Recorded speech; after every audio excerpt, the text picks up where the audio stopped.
Bonjour à tous et à toutes, j'espère que vous allez tous et toutes bien depuis la dernière fois.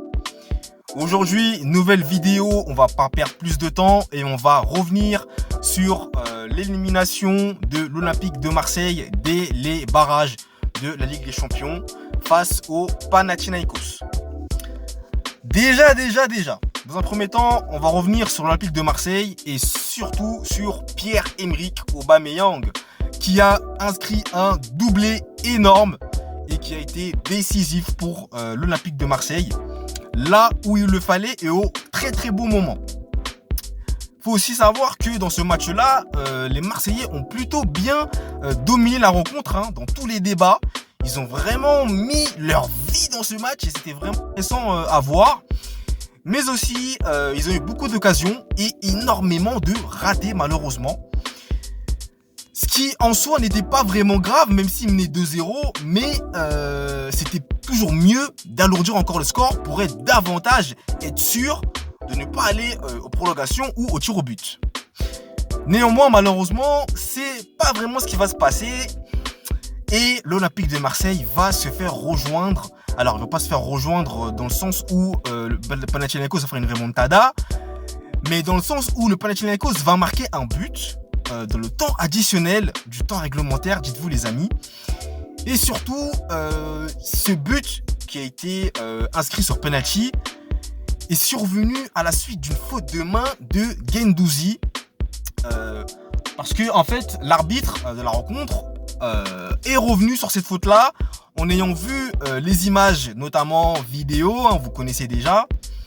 Bah c'est vrai que malheureusement sa main est décollée du corps quoi. Voilà. Donc après les arbitres, principalement l'arbitre de la rencontre, a signalé le point de penalty en faveur du Panathinaikos.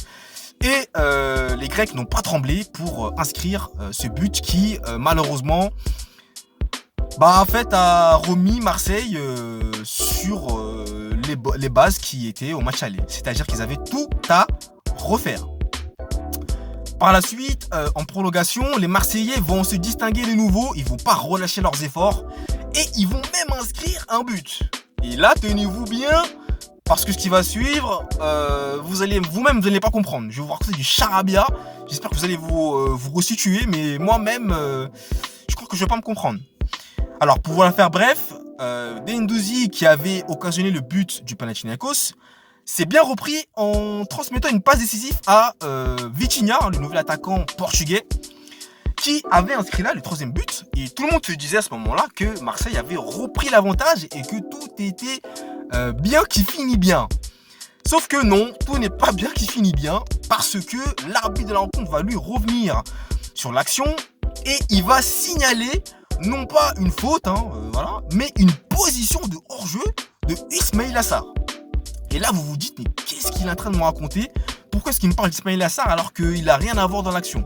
Eh bien, si, justement, il a à voir dans l'action, car selon les arbitres, en d'autres termes, Ismaïla Sarr faisait action de jeu au moment où Guendouzi a centré pour Vitinha. Donc, selon lui, il aurait gêné en quelque sorte le gardien, si j'ai bien compris, et ce qui aurait occasionné du coup le but de Marseille. Donc là, vous vous doutez bien qu'à ce moment-là, je me dis mais qu'est-ce qui s'est passé? On ne comprend pas pourquoi est-ce que l'arbitre a signalé cette position de hors-jeu qui sort de nulle part. Voilà. Ce qui fait qu'au final, le but a été annulé et tout était à refaire pour les Marseillais. Mais ils vont pas pouvoir inscrire un autre but parce que il y aura la séance des tirs au but qui va faire leur apparition. C'était pas un jeu de mots, c'était pas fait exprès pour la petite info. Mais revenons à nos moutons. Malheureusement, je vais vous la faire bref, l'Olympique de Marseille n'a pas pu s'imposer au tir au but. Ils ont été défaits par le Panathinaikos, qui a été davantage dominant et qui a emporté cette séance 5-3. Ce qui fait au final que l'Olympique de Marseille a été éliminé et redescend de nouveau en C3, autrement dit en Ligue Europa. Donc cette défaite-là, elle est très amère, elle est vraiment pas de bon goût, elle fait très mal d'ailleurs parce que l'Olympique de Marseille a été dominant dans tous les aspects du jeu, donc c'est vraiment très dommage d'avoir perdu de la sorte. Enfin bon, qu'est-ce que vous voulez, c'est l'arbitrage, voilà, on peut pas faire grand chose. mis à part être très méticuleux par rapport à ça. Mais bon, en tout cas, les jeux sont faits. Ce qui est fait est fait. L'Olympique de Marseille redescend en Ligue Europa. Et on espère qu'ils auront un parcours davantage plus glorieux. Parce que avec ce qu'ils ont délivré lors de ce match-là, franchement, il y a des choses très encourageantes. Et j'espère que ça ira pour le mieux pour cette équipe-là. Donc voilà pour cette petite vidéo que je voulais vous partager avec vous.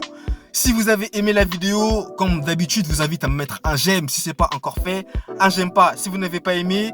Je vous invite également à me suivre sur l'intégralité de mes réseaux sociaux, notamment Instagram, LinkedIn, TikTok, vous connaissez déjà. N'hésitez pas aussi à vous abonner à la chaîne si ce n'est pas encore fait. Et surtout, je vous encourage à aller commander dès à présent mon e-book qui est disponible sur Amazon et qui retrace le parcours légendaire et atypique de l'un des meilleurs joueurs de l'histoire, voire le meilleur joueur de l'histoire, à savoir Lionel Messi. Voilà, c'était tout pour moi. Je vous souhaite à tous et à toutes une très bonne fin de journée. Et nous, on se retrouve très prochainement pour une nouvelle vidéo.